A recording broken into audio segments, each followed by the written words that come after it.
Here's the deal. The next one, see, I wasn't looking for that one. I mean, actually, that was the one I was looking for. But before I found this one today, after seeing that yesterday, I ran across a different one that actually came on during the game.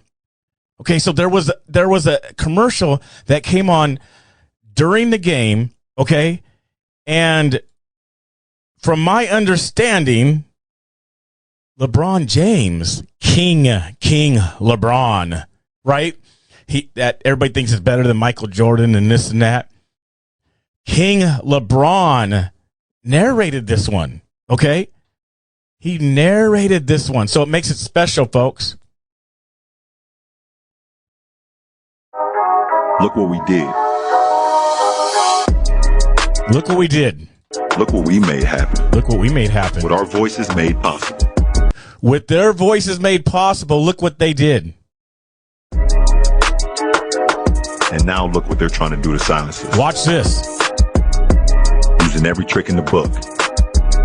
Look at that.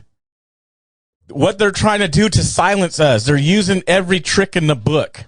And what do they show? What do they show? They show conservatives, they show patriots, they show Americans, they show law-abiding citizens, because the majority of the people that were in D.C. were law-abiding citizens. Yeah, you had some people that did the stuff that they did, but the majority. It's kind of like, so what's the difference with saying this picture and then putting up a picture of gang members and saying, oh, look, that's how all black people act. There's no difference. And this is what they're doing. They're trying to label all patriots, all conservatives, all people who like Trump. They're trying to label them to look like a few of the pictures that they saw from January 6th. That's what they're trying to do. Democracy itself. Because they saw what we're capable of. They saw what we're capable of. But yet, what I bet you one thing, that they're not going to show any riots. They're not going to show Aaron J. Danielson getting killed. Okay, even though that was caught on camera, they're not going to show the man who in Portland who is holding the American flag that got jumped. They're not going to show that, because guess what? They're capable. They're afraid because they're capable of what we can do. That's what LeBron James just said here. And they fear it. They fear it. So this isn't the time to put your feet up or to think posting hashtags and black squares is enough. Because for us, this was never about one election. It's always been more than a vote. It's a fight. It's just getting started. And we've been ready. You with us?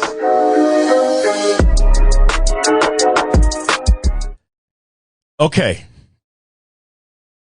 So you guys wanted to hear, this stuff pisses me off. So, the black man apologizes to America. That black man is me, because if I was white, which I am white, and it's probably why it's pissing me off, honestly, because I am mixed. Okay, just being real. I'm not one of those mixed people that just say, well, because I'm darker, they view me as black. No, because black or white don't define you. It does not make who you are. It doesn't make who you are. So I have to apologize, because for me, and probably for a lot of other black people, that type of junk makes us look stupid. And that's the type of junk that Martin Luther King actually fought against. Okay, so back in the days, black people had to, at one point, prove and show themselves, okay, in our society. Whether it was right or wrong, we still had to prove and show ourselves that we were capable of being polite, courtesy, respectful. It's the same with white people. They had to do the same thing. It's the same with Asian, Russian. They had to do the same thing. But for this stuff to be constantly thrown in people's faces, constantly be thrown, and it really is a white and black thing, because they're not focused on nothing else. They're not talking about Russians. They're not talking about anybody else. They're making it a white and black thing. Or they're making it a white and black and Mexican thing. Okay, that's what they're doing. So, whatever it's worth, I know I'm not like Ice Cube and a major rapper or other people like that, but I have to apologize, honestly. Because if I was completely fully white and I'm watching this stuff, I would be getting pissed off. You talk about creating a race war. You're talking about creating racial tension. You're having a commercial that just talks about glorifying basically black people. Here we are, boom, boom, boom, this and that. Basically, deal with us. We're taking over. That's what the stuff sounds like. We're taking over. Forget what you have to say. This is what you've done to us. We're here to rise up, so on and so forth. It would piss me off, and it does piss me off. It's disrespectful. It has no place. It has no place in society. You're trying to squash something while you're creating something. You're trying to tell people the system is systematic and it's against us, which it is. But guess what? Newsflash, it's against everybody. It's against us. We just had a crazy election. Okay. There's only 20 people that dictate and control the world back in DC. It's systematic. Okay. But it's not just because of the color of your skin. It's against all of us. It's against the American citizens, period. But you guys are so stupid and so shallow, you're making it a color thing. You know, my wife was bringing up something earlier today. She was bringing up something earlier today about a movie from back in the 90s. And I asked her about it because there were some things that were said in the movie. And I'm like, well, was it based off at that point? Or was it something that was based off further back? And I believe she told me it was based off something that was further back. But they were shown in the 90s. And I told her, I was like, okay, so I experience some, I guess, racism stuff in the 90s? Maybe. I don't know. But even since then, I haven't experienced nothing. So how are these kids who were born in 2001, who are now 15 and 20, how have they experienced the stuff that Martin Luther King did?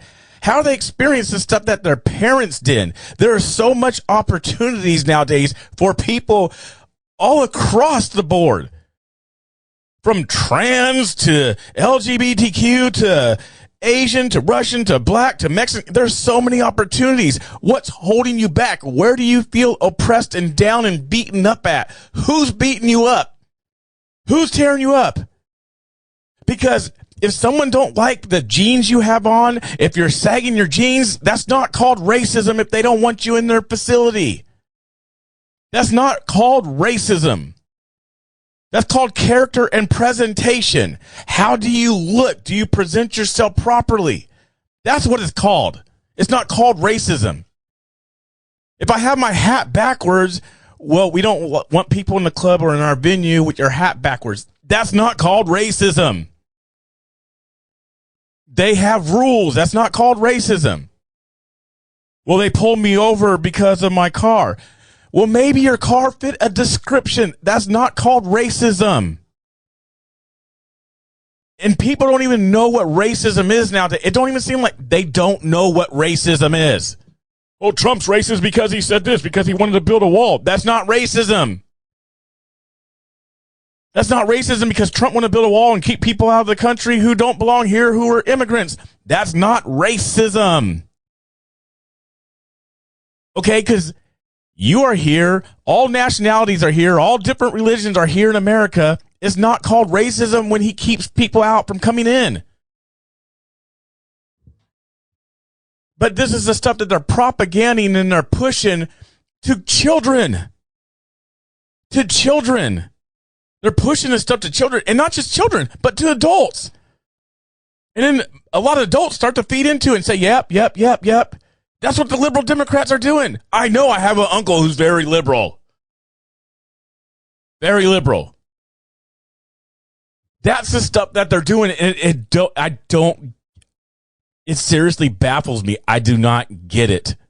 I seriously don't understand it. And I've grown up in Portland. I have experienced some things. I've seen some things. But then again, we are supposed to mature. We are supposed to grow up in life. Okay, that's what we're supposed to do. And when you do that, you should reflect on different things in your life. Okay, back then as a teenager, and I got pulled over late at night, and I've shared this with you guys many times. I got pulled over late at night coming home from the club. You know, my windows are tinted. I have a Regal Oldsmobile. It's the hydraulics or the springs are out, so it bounces and all that type of jazz with the sound system in the back. 215s. 2:30 in the morning, 3 o'clock in the morning, and maybe I didn't have a license. I'm driving illegal. All sorts of things. Bunch of red flags. Bunch of them. Is it racism? No, it's not racism. Is it profiling? Yeah, it maybe. Who cares? Prove them wrong. I'm alive, folks, and I'm black, and I was profiled. I was involved in stuff. I was involved in plenty of stuff back in the days. I was involved where police gang task force was calling my mama because guess what? People was planning on coming to a high school game to look for me because I was involved in stuff. Guess what? I'm still alive, and I'm black. Why? Because it's how you respect the authority at certain times when you need to. Being honest. I got pulled over. Guess what? I didn't have my license, officer. Sorry. I'm not lipping off. I already know why I got pulled over. Why am I going to run? Run for what? What's there to run from? Right? You did the crime. You're proud of it. You're doing it. Yeah, you maybe hope you don't get caught, but if you do, oh well. This stuff don't make sense. It really don't make sense, and that's the junk that they're pushing on our children. It's sad. It's sad when you have to teach your children that there's black and white and this and that and yada yada. It's stupid. It does. It gets me. It gets me. It gets me. It gets me just as much as what got me this weekend when you guys were watching Steve's feed from Louisville. And it's the same thing. Like, what is the point of now where we are at in our nation, in our society, that we have to make one particular group feel bad because of, I guess, the sins of their ancestors, if you want to say? And there's still not even a lot of history. That they don't even want to talk the history. Like I heard, what's her face a couple weeks ago, the constitutional lawyer down in Salem. She was talking about like one of the first founders of America, forefathers, was a black man. That history isn't taught. Why not? Why not? But then again, if it was taught, I'm sure black people or the white guilt people would come along and say, well, he was probably a slave and then they made him do it, or something stupid like that. It's so much indoctrination, and it's sad. It's going to ruin our nation and our children. It's going to ruin people's lives. It really is, because of it's brainwash, it's manipulation, it's indoctrination. It's going to ruin people's lives. And it's like, it's intentional, and I get the free speech part of it, but I guess it's why, like, I don't understand the point.